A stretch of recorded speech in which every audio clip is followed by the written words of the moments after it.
Hello আমার ভালোবাসার গুলুমুলু বন্ধুরা, কেমন আছো তোমরা? নিশ্চয়ই অনেক ভালো আছো আর আমার ভিডিওগুলো দেখে দেখে খুব সুখ নিচ্ছ। আমি তোমাদের সুখ দিতেই তো তোমাদের জন্য নিয়মিত সব মজার মজার ভিডিও নিয়ে আসি। তো চলো তোমাদের সুখের সাগরে নিয়ে যাই।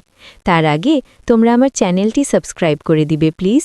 অনেক তখন ক্লাস 8-এ পড়ে, বারন্ত বয়স, মেয়েদের সম্পর্কে মাত্র কৌতূহল হচ্ছে। সুযোগ পেলেই চাচি মামিদের সবকিছুর দিকে তাকিয়ে দীর্ঘশ্বাস ফেলে আর মনে মনে ভাবে, একবার যদি সবকিছু ছুঁয়ে দেখতে পারতাম। অনেক যৌথ পরিবারের মানুষ হয়েছে, একদম ছেলে ছিল। তার হাতের কাছে বিবাহিতা অবিবাহিতা কয়েকজন ফুপু, দুজন চাচি আর একটু দুঃসম্পর্কের আত্মীয়দের সঙ্গে মাখামাখি করার অঢেল সুযোগ ছিল অনিকের। অনিক কিভাবে সেই সুযোগ কাজে লাগালো সেই ঘটনা আপনাদের বলছি। অনিকের এক ফুপু ছিলেন খুব সুন্দরী, তার স্বামী বিদেশে থাকতেন। সেই ফুপু এখনও আছেন, তাই সঙ্গত কারণেই তার নাম বললাম না, আর ভিন্ন নামে বলতেও ভালো লাগছে না, কারণ ঘটনা পুরোপুরি সত্য। তিনি মাঝারি ধরনের লম্বা, প্রায় 5 ফুট 3 ইঞ্চি হবেন, খুবই ভরসা, গায়ে সামান্য গোলাপি আভা আছে। সবচেয়ে বড় কথা তার চেহারা, খাড়া নাক, টানা টানা চোখ আর পাতলা ঠোঁট। আমি আসলে বলে বোঝাতে পারছি না, যাই বলি না কেন মনে হয় কি যেন বাদ পড়ে গেল। হ্যাঁ, আসলেই বাদ পড়েছে। তার সবচেয়ে সৌন্দর্য হল তার নিষ্পাপ কিন্তু বুদ্ধিদীপ্ত চেহারা। অনিকের তখন বয়ঃসন্ধিকাল, শারীরিক পরিবর্তন হচ্ছে। গলা ভেঙে গেছে, নাকের নিচে হালকা গোফের রেখা। খুব একটা লম্বা ছিল না অনিক, হালকা পাতলা গঠনের ছিল সে। সারাক্ষণ টেনশনে থাকত কেন সে লম্বা হচ্ছে না। অনিকের বন্ধুবান্ধব তার মাথা ছাড়িয়ে বড় মানুষ হয়ে গেছে, অথচ তাকে দেখলে মনে হয় ক্লাস 6-এ পড়ে। মহা সমস্যা। সমবয়সী মেয়েরা তখন অনিকের চেয়ে বড় হয়ে গেছে। অনিককে দেখলে তারা মুখ টিপে হাসে। আসলে মেয়েদের বয়ঃসন্ধিকালটা আগে আসে, তাই তখন সেই মেয়েগুলোকে বড় মনে হতো। আরেকটি বিষয় হলো, অনিকের কোনো ইয়ার লস ছিল না, ডাবল প্রমোশন পেয়েছিল সে। আর অনিকের ক্লাসের ছেলেগুলো এমনিতেও তার চেয়ে বয়সী বড় ছিল। তখন আর এইসব ব্যাখ্যা অনিকের মাথায় আসেনি, তাই ভালো ছাত্র হওয়া সত্ত্বেও চোরের মতো স্কুলে যেত অনিক। কিন্তু একদিন অনিকের সব দুঃখ ঘুচে গেল। অনিকের এই কম বয়সী ইমেজ তাকে নতুন এক জগতের সন্ধান দিল।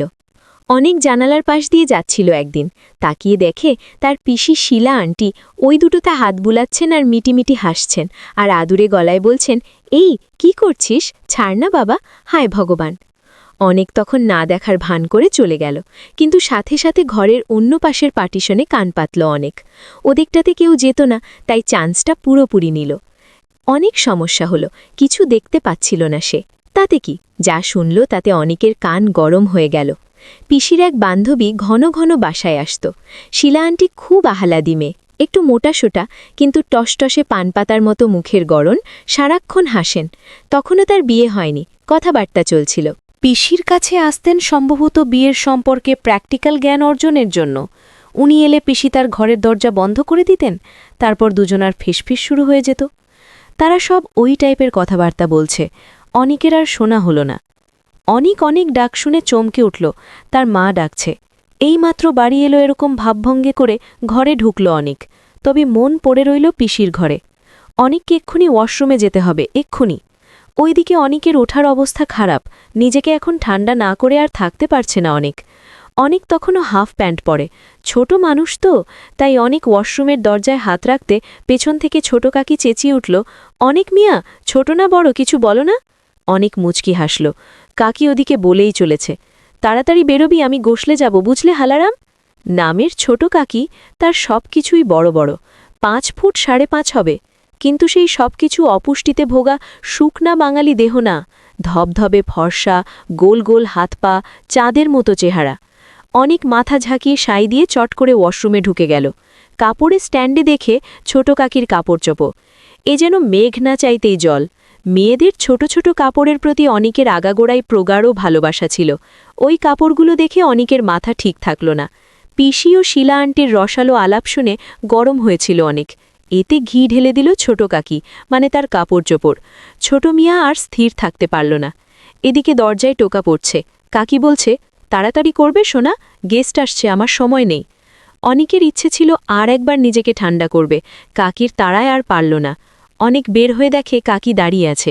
একটা পাতলা শাড়ি তার শরীর কোনো মতে ঢেকে রেখেছে, নিচে কিছুই নেই। অনেক সাইড থেকে তার ওই দুটোর অনেকখানি দেখে নিল। এসব 1 সেকেন্ডের মধ্যে, কারণ অনেককে ধাক্কা দিয়ে তিনি বাথরুমে ঢুকে গেলেন। বসার ঘরে পা ছড়িয়ে কে যেন বসে আছে, এখান থেকে শুধু পা দেখা যাচ্ছে।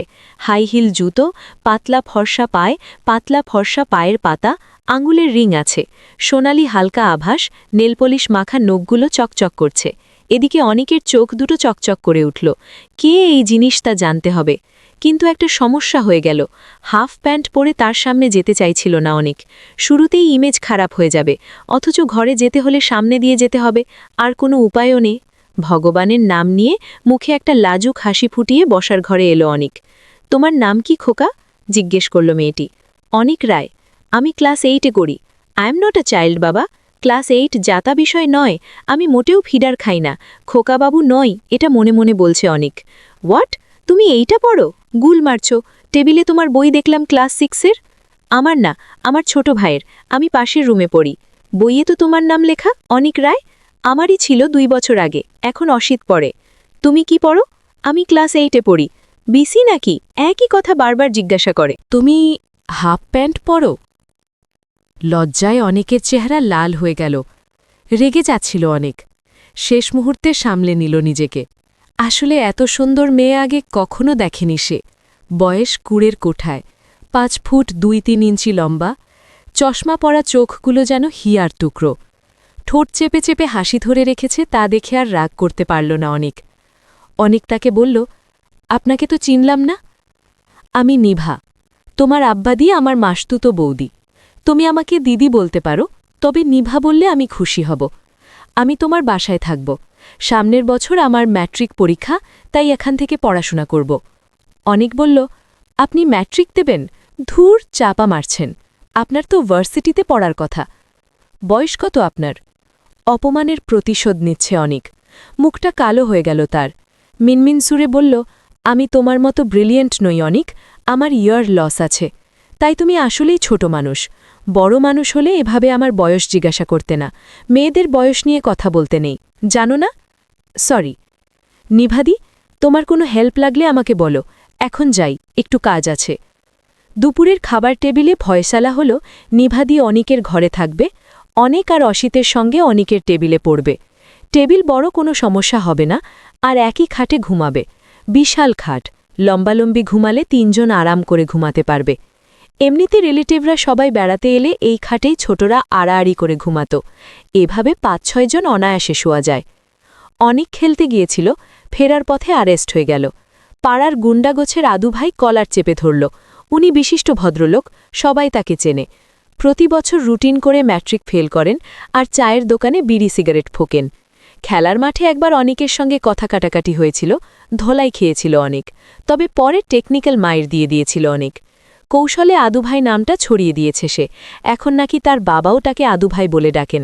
আসল নাম কামরুল ইসলাম। গত বছর ম্যাট্রিকের ফর্ম ফিলআপের সময় নাকি ভুল করে আদুভাই নাম লিখে ফেলেছিল, পরে নাকি হেড স্যার ঠিক করে দিয়েছেন এটা আসলে চাপা। তার একসময়ের জিগরি দোস্ত ভুট্টু ভাই এটা ছড়িয়েছে। আদুভাইও কম যায় না, ভুট্টু ভাইকে সেই ধোলাই দিয়েছে। তারপর অনিককে আদুভাই কি করল, আর তার বাড়ির নতুন মেয়েটির সাথে কি হলো, তা আমি তোমাদের আগামী গল্পে শোনাব। শুনতে চলে এসো কিন্তু। তো বন্ধুরা, কেমন লাগলো আমার আজকের ভিডিওটি? আমি জানি তোমরা আমার ভিডিওগুলো দেখে দেখে খুব সুখ পাও। এমনই সব মজার ভিডিও পেতে আমার চ্যানেলটি সাবস্ক্রাইব করে আমার সাথে থেকো। আমি তোমাদের জন্য এমনই সব মজার ভিডিও নিয়ে আসব। তোমরা সবাই অনেক ভালো থেকো। Bye bye.